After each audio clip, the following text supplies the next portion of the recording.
Del ministerio al cementerio. It's a way of living, it's a way of behaving as well. You know, I think the COVID will have the impact on our work, but in many ways it will be a very positive impact.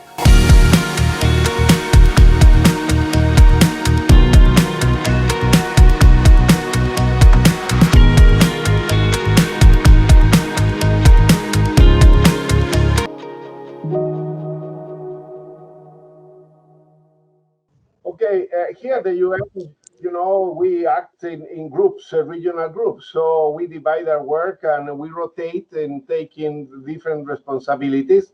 And so that's why every committee has a representative from each regional group, the traditional ones, you know, Latin American, Caribbean, Eastern European, Western groups, Africa, and Asia Pacific. So according to the rotation, this was the time that Latin American and Caribbean group had to select one member and present that member to the approval of the whole General Assembly. So Chile is very interested in international law, the development of international law, and peaceful solution of controversies, and so on.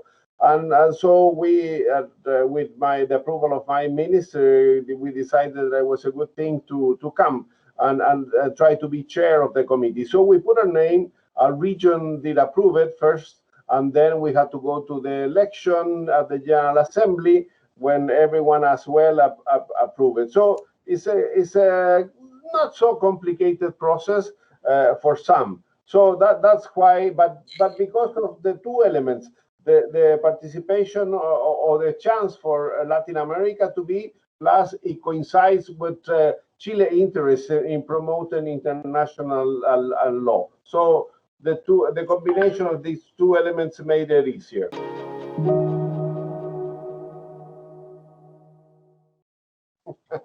Well, three words is complicated. We can say so many things, and so it took me some time to reflect about the three words that maybe, of course, will not give credit to everything, you know, but I think it can encompass the most important elements. I would say the first word is determination or engagement, if you want. Because we are here to work in a multilateral arena that is completely different from the bilateral embassies. You know, when you have to work with 193 plus the secretariat, plus two observers, plus civil society, plus different groups, NGOs, and so on. So it's much more difficult. So you have to believe in the process, and that's what I mean determination. If you don't believe in the multilateral work, things are going to be much more complicated. You are not going to achieve what you want, and you will do a disservice to being here.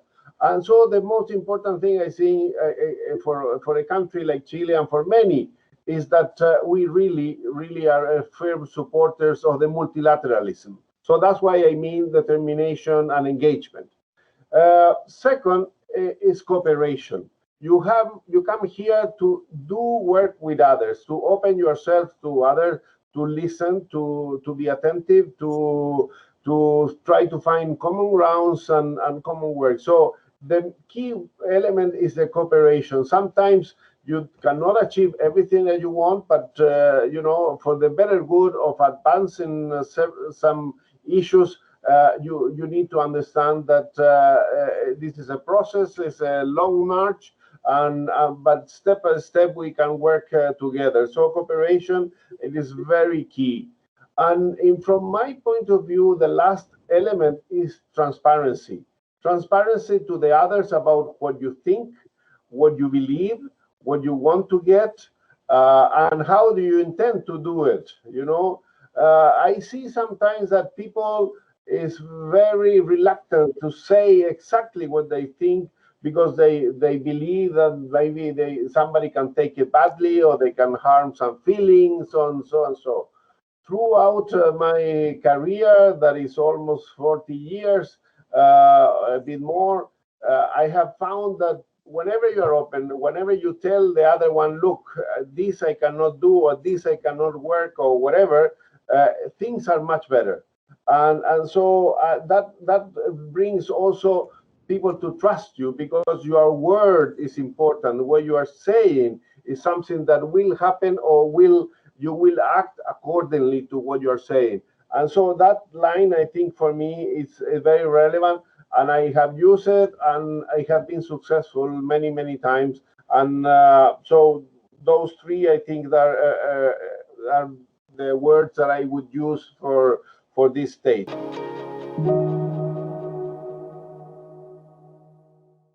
Well, of course, it did affect, and it was a great, impact. First, just the thought of having the UN building closed, so we couldn't go to any meeting, or even the employees there are being reduced and all that. So that has an interruption of many important meetings. Let's think that. We had to, I mean, the UN decided to close everything on March 10 or 9 of this year.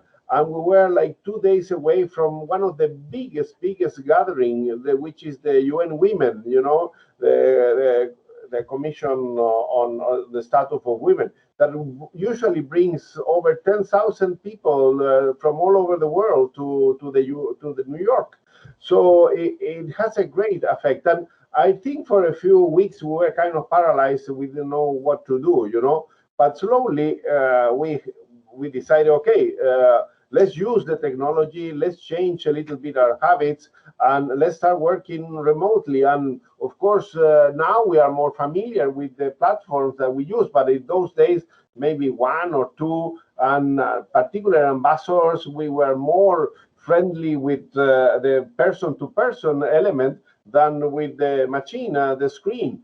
And so it was not easy. And some delegations apply the rule of procedure, saying that you have to vote in person, this and that. So if Security Council, for example, was more complicated than others. But let's say after a few weeks, we realized that the UN needed to send a very powerful message that we are going to work together, that we are going to find a solution, that we are going to look for vaccines, and they will be available for everyone. So we started to approve different resolutions. We got into particular COVID mood, let's say, So after a month and a half, I think we start to adapt very well.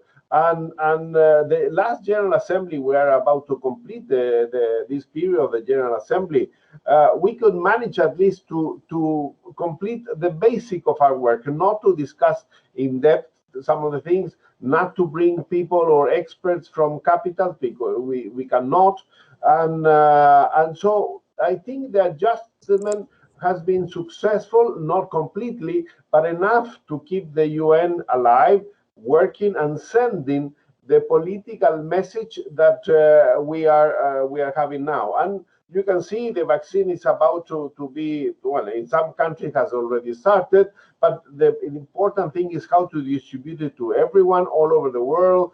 It will not be easy, but that's why with not only what we're doing in New York, is Geneva, is the World Health Organization, and many other private sector companies. So I think the UN did adapt. It took some time, but we are in the very right track.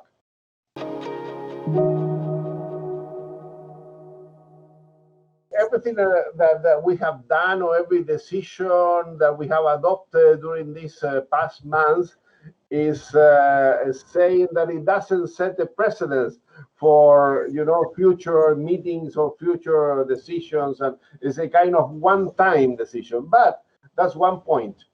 Reality is different as well. We have seen that we will be able to manage with this new system, with being more virtual, allowing more people to participate. I remember that in the old days, when you wanted to kind of put some light to some issue, you do a side event, you invite people, you did it at the UN, but you were constrained because of the size of the room. So you couldn't invite more than 60 or 80 or maybe 120. Now with the screens here, we can have a side event with 300, with 400 people, people that don't need to pay the trip to New York to come and do things, you know. So I think has created a very important opportunity for people outside the UN, civil society, NGOs, different groups, people that are on the field that could explain to you directly what they are doing and how they are doing it. So I think some of the elements will be in a long term. And it will change multilateral work and it will change international organizations. But that's something in development. You know, news still in development. We don't know how it will end. But it will be some reluctance to accept that everything we have done it in during this COVID months will last, you know, for the future when we recover, if we do the normality we used to have. We are not so sure about that as either. But anyway, I think the COVID will have the impact on our work, but in many ways it will be a very positive impact that enlarge the options for many people to come with their vision, their word to the UN, to bring it to the delegates. During these months, I have participated in many side events through, you know, Zoom or Teams or whatever the platform is, and I have seen people and listened to people that in other occasions I could not unless they would come to New York. And I think that makes it a bit more democratic, better opportunities for everyone. And I would say that openness is very important for the future of the UN and for the future of the multilateral work.